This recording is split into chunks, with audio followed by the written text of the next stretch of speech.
I had to start by stressing that when NAP4 was conceived and designed, it wasn't actually designed with the intention of looking at human factors, and it was a little bit of an add-on.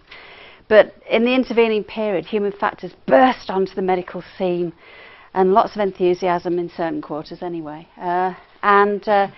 People are beginning to realise now what a huge role human factors plays, especially when incidents occur and things might go wrong. So we felt we had to include it, and it is in a way a testament to the importance of this subject matter, that even though we weren't actually trawling for the data, we actually managed to collect as much data as we did that was relevant to human factors science.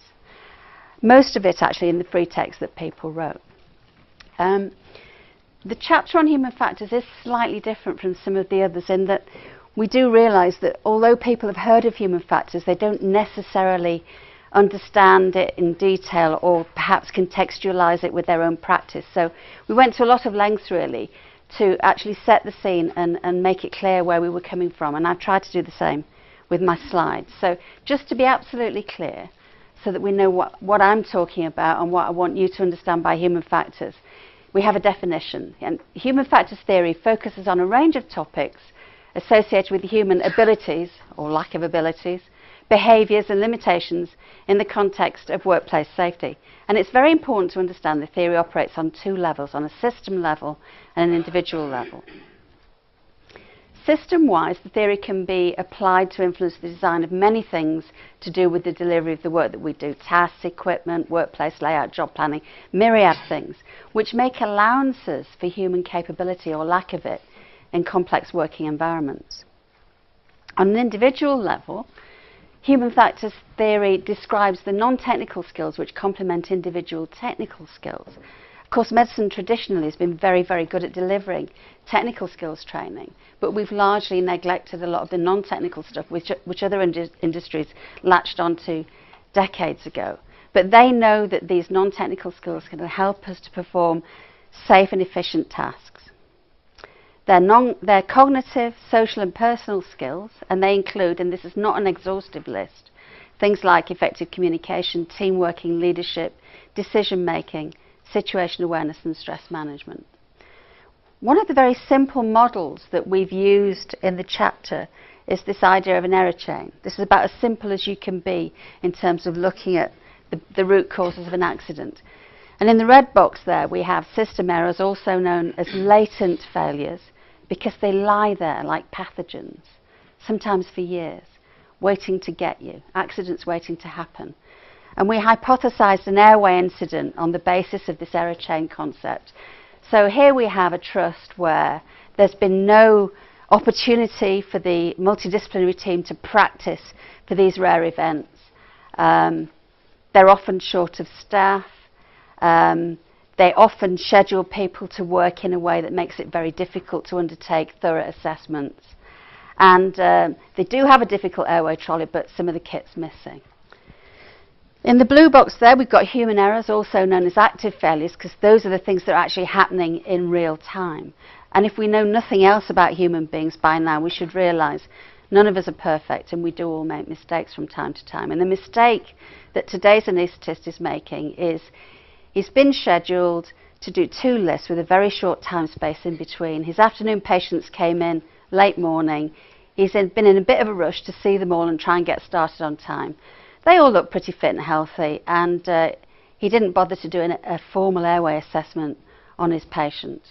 And it just so happens, although when the patient was questioned, they said they were starved for the previous 12 hours. In fact, they had a can of Coke and some pizza not very many hours ago.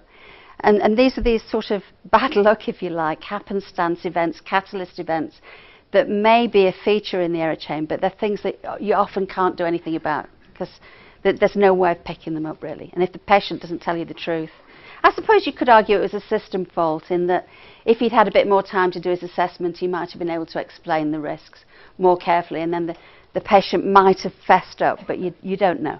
So here he is, he's gone to theatre.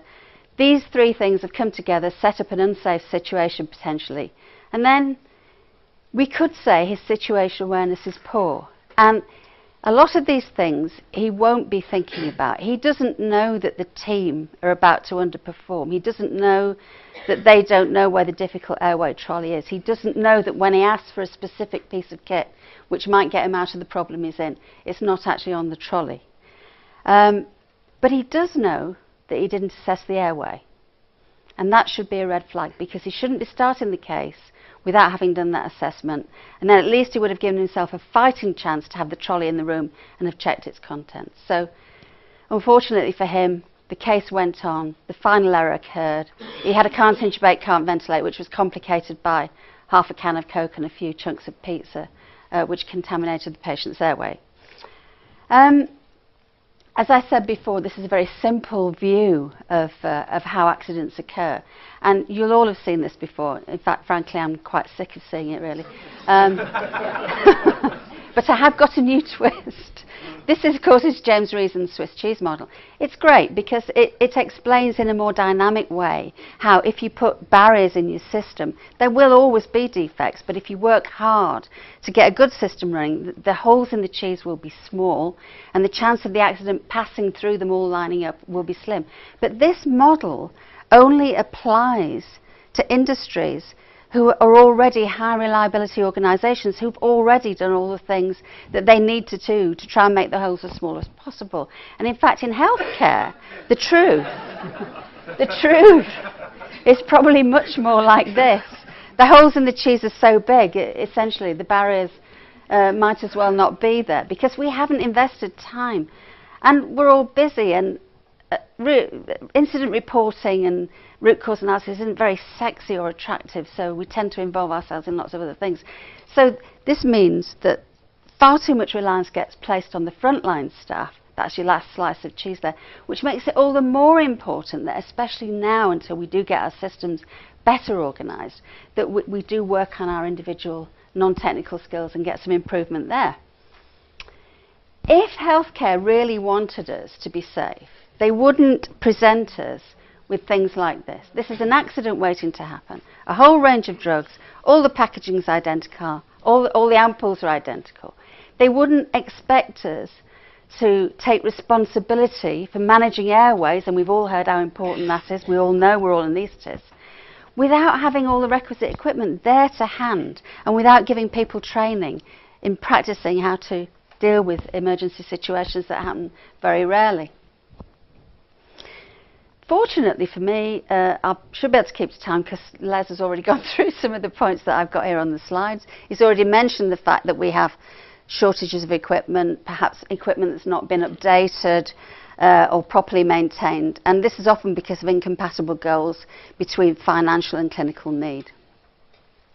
And he's also talked about some of the issues that I mentioned here. I don't think you mentioned the fact that there were a few incidents in the report of inexperienced personnel working without the appropriate supervision. Although I'm happy to say, if we'd done this probably 10, 15 years ago, we probably would have found much more of those. We were very heartened by the fact that often there were senior staff available even out of hours. As Les said, a lot of places are not scheduling training sessions for people to practice the use of new equipment and the team training that surrounds it.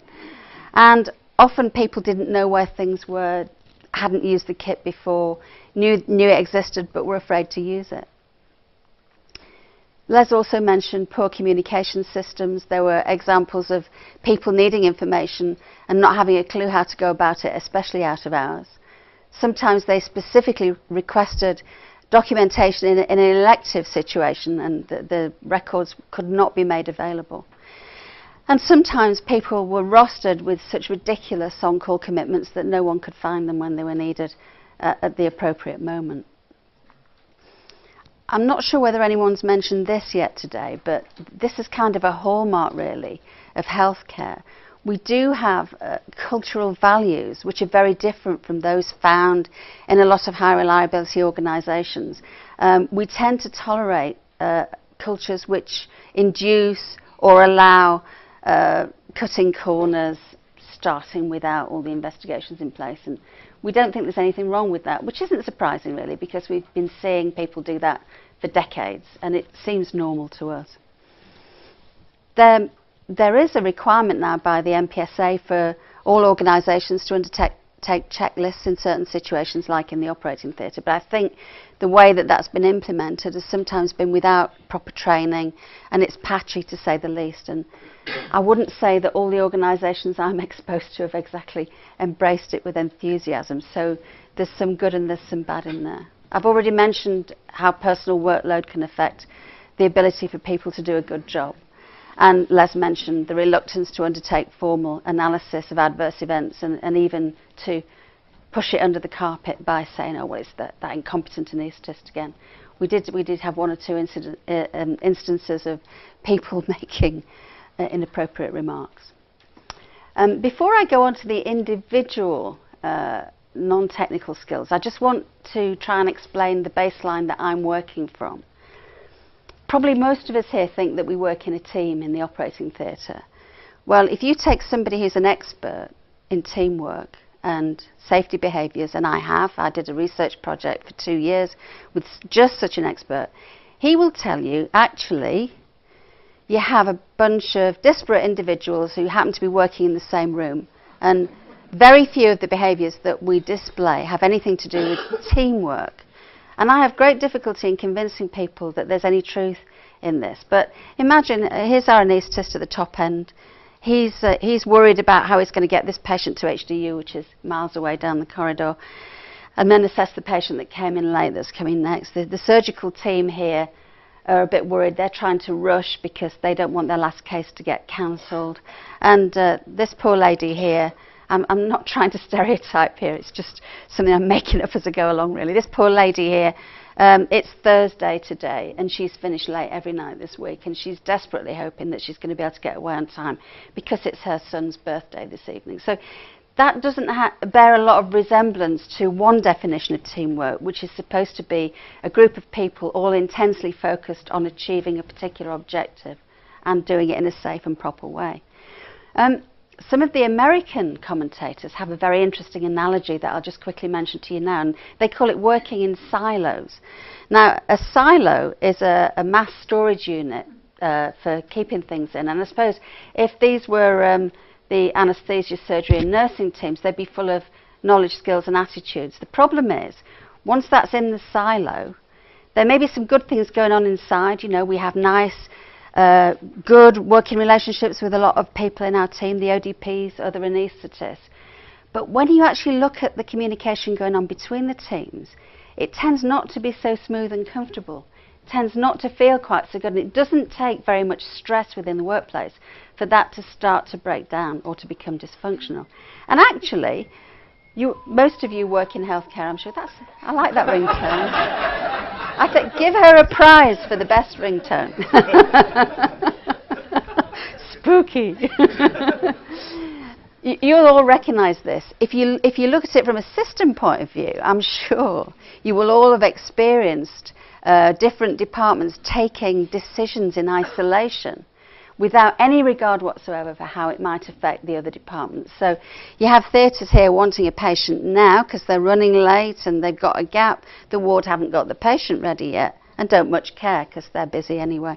So they're seeing to their own objectives. They've also got a patient in the theatre next door that needs to go to ICU. They're busy too and they haven't had time to clear the bed space. It's been empty for 4 hours, but they've not got around to it yet. You get the general idea. And unfortunately, this silo effect is happening with education too, which doesn't matter so much if you're a surgeon and you want to learn how to do laparoscopic surgery. You can go off onto your surgeon's course about it. But if you want to improve team working, multidisciplinary team working, we need more attempts to get the team together. And I think the solution to that is not national events, national courses at the college, but local events just like Les was describing. So just to quickly go through, I'm not close to getting my legs broken yet, am I? Yeah, I'm creeping up. Okay. Right. So we saw a lot of evidence of poor communication and poor team working, incomplete briefing, mostly non-existent debriefing. I think we're all keen to debrief when something's gone wrong, but we don't do it as a routine. And if you talk to anybody as part of a highly functioning team, they will tell you the most important thing that they do is the debrief. Just 2 simple questions. What did we do today that went well? What did we do today that we could have done better? Makes a huge difference. I mentioned the dysfunctional communication. We saw evidence of people taking advice from colleagues but not following it. Failure to formulate backup plans. Failure, if there was a plan in somebody's head, to discuss it with the rest of the team. And sometimes lack of clarity within not just multidisciplinary teams where you don't know whether it's the surgeon or the anaesthetist you should be listening to, but we had a couple of examples of consultant anaesthetists working together and being so keen not to upset each other or tread on each other's toes, it just didn't work at all.